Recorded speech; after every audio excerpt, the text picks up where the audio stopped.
આ બધું શું છે? આજે નીરાબેનને લાસ્ટ ડે હતો સ્કૂલનો. આજે કઈ ડેટ થઈ? 21 મે.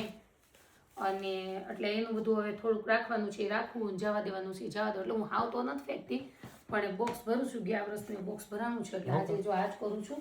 આ બધું નિરાનું છે, મૂકવાનું છે. અને બીજું ખાસ એક વાત કરવી હતી મારે.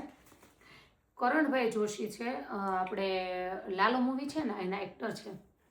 એમાં એને અભિનય કર્યો છે, એણે પાત્ર ભજવું છે લાલાનું. ખબર નહીં આજે કેટલા દિવસથી ચાલતું છે ખબર નહીં, પણ આજે મારા ફીલ્ડમાં એનો સ્ક્રોલ કરતી હતી તો એક વિડીયો એવો છે. એટલે કરણભાઈ જોશીનો પછી એવો, પણ પહેલાં એક નેહલબેન કરીને છે, એમનો એવો હતો. નેહલબેન જ નામ છે એમનું. હવે એણે ખબર નહીં એવો આક્ષેપ કર્યો છે, હજી જાહેર ન થાય ત્યાં સુધી આક્ષેપ જ કહેવાય, કે કરણભાઈ જોશી એને જાન્યુઆરી મહિનામાં થોડાક ખરાબ મેસેજ કરેલા છે. હવે એને આજે આવીને 5મા મહિનામાં 18 તારીખે જાન્યુઆરીમાં એણે કર્યું હતું. તે 5મા મહિનામાં આવી સોશિયલ મીડિયા ઉપર વાયરલ કર્યું કે ભાઈ આવું ના થવું જોઈએ. અધરવાઇઝ ઘણો બધો મોટો વિડીયો છે, પણ મારો લાંબો પણ નહીં જાય એટલે હું ટૂંકમાં કહું. ઘણા બધા એના ફિલ્ડમાં આવી ગયો છે. તો નેહલબેનને એવું પૂછવાનું હતું, પણ મારે કમેન્ટ નહોતી કરવી એનામાં, એટલે મેં એને રૂબરૂ જવાબ આપું છું, કદાચ એના સુધી પહોંચે તો. એણે એવું કીધું કે આ જગ્યાએ તમારી દીકરી હોય તો તમે શું કરો, મને જરૂરથી જણાવજો. આવો એના વિડીયોમાં છેલ્લે લાસ્ટ ક્વેશ્ચન હતો.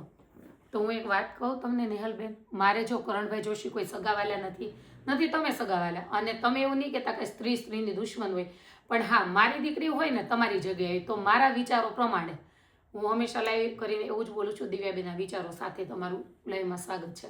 તો મારા વિચારો પ્રમાણે એ મારી દીકરી હોય ને તો હું પહેલાં તો એવું જ કહું કે તારે રાઈટ ના હોય ને પહેલાં જ મેસેજ આવે ને એમાં જ બ્લોક કરી દેવાનો. એટલા બધા લાંબા મેસેજ લખવાના જ નહીં.